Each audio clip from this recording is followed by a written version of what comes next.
সোণাপুৰ এতিয়া বহু দূৰ। জুবিন দাও পাৰ যদি ক্ষমা কৰি দিবি, উজনিৰ পৰা কৈছোঁ মৰমবোৰ লবি। শেষবাৰৰ বাবেও তোক চাবলৈ যাব নোৱাৰিলোঁ, তথাপিও তই আমাৰ হিয়াৰ আমঠু হৈয়ে ৰবি। তোৰ হেনো নতুন ঠিকনা সোণাপুৰ হ'ল, খাৰঘুলিৰ ঘৰটি আধৰুৱা হৈ ৰ'ল। তইতো জানই গুৱাহাটী আমাৰ বাবে বহু দূৰ। তোক চোৱাৰ হেঁপাহ বহু মানুহৰ সপোন হৈয়ে ৰ'ল। বেমাৰ নহ'লে গুৱাহাটী যোৱাই নহয়, গ'লেও বহু বছৰৰ মূৰতহে এবাৰ।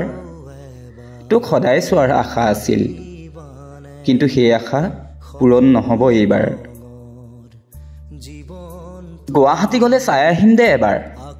1000 টকা আমাৰ দৰে খাটি খোৱা মানুহৰ বাবে বহু বেছি, তইতো সকলো জান।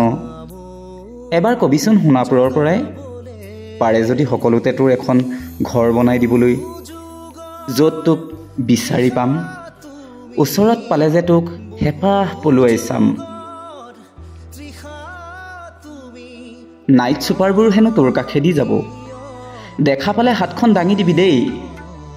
আন্ধাৰতো তোৰ হাতখন জিলিকি থাকিব।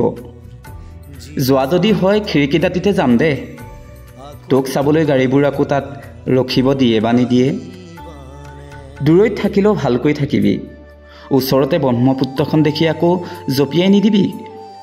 আজিকালি পানীবোৰো দূষিত হ'ল, তই কিন্তু সাৱধানে থাকিবি। পুনৰ মৰমবোৰ লবি। উজনিৰ পৰা দেৱজিত। সপোন ৰঙৰ জীৱন তুমি আকৌ এবাৰ আহিবানে?